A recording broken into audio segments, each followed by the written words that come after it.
이번에는 이명박 전 대통령의 검찰 수사 이야기로 좀 넘어가 보도록 하겠습니다. 평창 동계올림픽 기간에도 이명박 전 대통령에 대한 수사는 계속되고 있는데 그렇죠. 이명박 전 대통령의 최측근이라고 할 수 있는 장다사로 네. 전 기획관이 영장이 기각이 됐습니다. 그렇죠. 어떤 혐의를 받고 있었죠? 일단 이제 그 특활비를 가지고서 네. 여론조사를 했잖아요. 그러니까 그렇죠. 선거 관련된 여론조사를 했는데 그렇게 되면 결국 특활비를 잘못 사용한 국고 손실의 죄도 있고요. 또 하나는 청와대가 주축이 돼서 여론조사를 했다고 하면 선거법 위반도 혐의가 있는 겁니다. 이 두 가지 혐의를 조사하기 위해서 장다사로 전 기획관을 불렀죠. 이분이 김백준 전 비핵관 후임으로 간 사람이에요. 그다음에 그 이명박 전 대통령의 형 이상득 전 의원의 보좌관 출신이고요. 네. 그래서 아마 측근 중에 측근을 알려주고 있는데 이 사람을 체포해서 지금 구속을 하려고 했는데 법원에서 구속영장이 기각이 되면서 일단 풀려나게 됐습니다. 뭐 법원은 그렇게 얘기하고 있는 것 같아요. 다툴 여지가 있다라고 얘기하고 있는 것 같은데 네. 아마 이제 검찰에서 증거를 제시한 부분들이 좀 부족하지 않았나는 생각이 들고요. 검찰 입장에서는 구체적으로 이 사람이 어떻게 돈을 활용해서 여론조사를 했는지 하는 부분에 대해서 밝혀내야 되는데 그 부분이 법원에서 받아들이기 어려울 정도의 약간 미흡한 부분이 있지 않았나 하는 생각이 듭니다. 다만 검찰이 이제 구속영장이 기각이 되면서 이제 풀려나게 됐으니까 조사에는 약간 차질이 생기지 않을까 이런 생각이 듭니다. 예.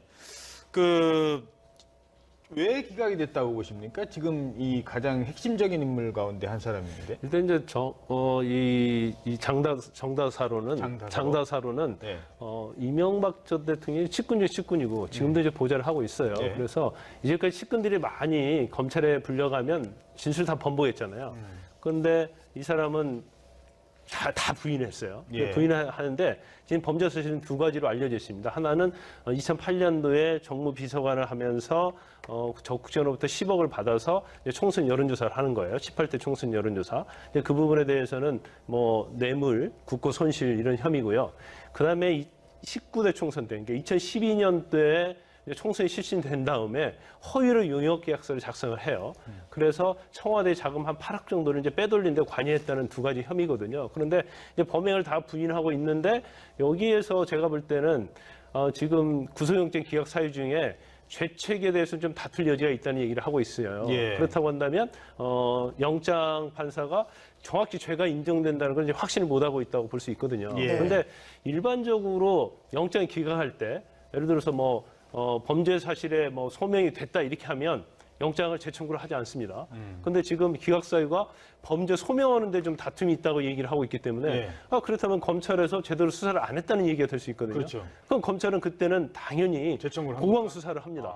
증거를 더 보태서. 그렇죠. 그래서 네. 보강 수사를 한 다음에 영장을 재청구하면 처음에 범죄 소명이 안 됐다고 하는데 소명이 됐으면 영장을 발부하고 보강 수사를 했음에도 불구하고 소명이 안 됐으면 다시 영장이 기각될 가능성이 크죠. 그래서 이제 제가 볼 때는 검찰에서는 기각 사유를 그대로 받아들이지 않고 아마 재청구할 가능성이 상당히 높다. 저는 그렇게 봅니다. 예. 흔히 우리가 이제 영장을 발부하고 안 발부하고는 도주, 증거인멸, 그다음에 그 죄의 어떤 중요성 이런 것들 많이 따진다고 하는데 한쪽에서 이 증거인멸이 일어나고 있었던 것 같습니다. 우리는 잘 들어본 이름은 아닌데요. 재산관리인 이병모 씨가 있는데 예. 이 사람이 지금 장부를 자꾸 지금 버리고 있다, 그렇죠. 버리고 있다고요? 예, 맞습니다. 이 사람이 뭐 하는 사람이 청계재단 사무국장이에요. 예. 그러니까 청계재단 하면 이명박 전 대통령이 만든 재단이지 않습니까? 그렇죠. 그것도 이제 BBK 문제 되니까 내가 이거 재산 사회에 환원하겠다라고 해서 만든 재단이죠. 예. 거기에 사무국장을 하고 있던 사람이에요. 네. 근데 이 사람이 그러니까 이명박 정부 관련, 이명박 대통령 전 대통령 최진봉 관련한 교수입니다. 정보들이 있지 않겠습니까? 이번에 다스 문제, 그다음에 여러 가지 도곡당 땅판 문제 이런 문제들을 재산 관리를 했던 사람인 것으로 보여져요. 그 사람이 청계재단에 있었으니까 당연히 청계재단에 돈이 들어오고 나가고도 본인이 다 알았겠죠. 그래서 자기가 가지고 있던 장부의 일부를 분쇄기에 집어넣고 그걸 파기하고 있는 상황에서 경찰이 긴급 체포가 된 겁니다. 그러니까 이건 증거인멸이 명확하잖아요. 본인이 갖고 있던 장부의 일부를 증거를 인멸하는 상황에서 체포가 돼서 지금 이제 경찰 조사를 받고 있는 상황이기 때문에 이 사람이 어떻게 또 발언하냐가 중요할 것 같아요. 물론 지금 김광수 변호사도 아까 말씀하셨지만 장다사로나 이 사람 같은 경우는 초기에는 당연히 부인을 할 겁니다.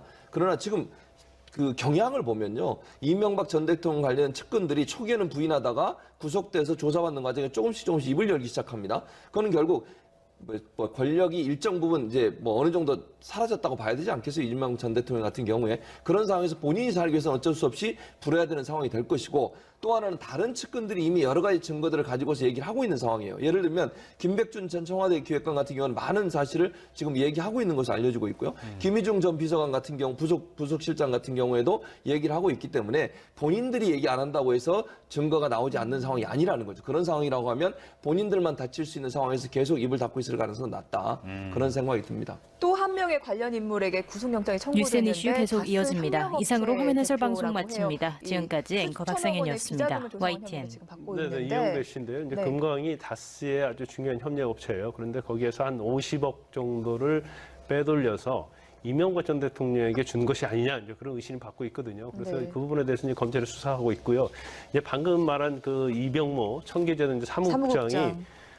그 검찰이 영포 빌딩 압수수색했잖아요. 근데 압수수색을 당시에 문서를 파기하다가 그때 체포가 된 겁니다. 근데 네네. 문서가 여러 가지 있는데 최 교수님께서 말씀하셨는데 그중에 제일 중요한 것이 장부가 하나 있는데 그 장부가 이명박 전 대통령의 재산을 관리하는 장부가 아니었느냐 이렇게 검찰을 보고 있어요. 왜냐하면 예. 그 장부에 보면 다 나와 있다. 그렇죠. 이상은 씨랄지 처남에 있던 김재정 씨 재산 내역이랄지 그다음에 부동산의 어떤 수입 내역, 매매 내역 그다음에 그 돈을 어떻게 입출금했는지 이런 것들이 다 기입이 돼 있는데 만약에 이상은 씨가 다스의 최대 주주면 본인 장부는 본인이 가지고 있어야 하고 본인의 재산 내역만 있으면 돼야잖아요. 그렇죠. 그런데 다스와 관련된 모든 뭐 부동산 관련할지 지금 남양주의 가평 별장이 이명박 전 대통령의 것이 아니냐 뭐 맞냐에 대해서 논란이 있잖아요. 그러니까 우리가 차명 의혹 있는 재산까지 거기에 다 기입이 돼 있는 거죠.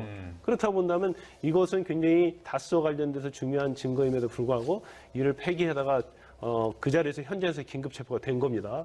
그리고 아마 지금 알려지기는 지난번 특검 때도 그때는 부인했어요. 그러니까 다스와 관련해서 이명박 전 대통령이 실소유주다가 아니다 부인했는데 예. 이번에 이제 검찰에서는 뭐 진술을 좀 바꿨다는 얘기가 지금 나오고 있습니다. 알겠습니다. 자, 그 정도로 살펴보도록 하고요.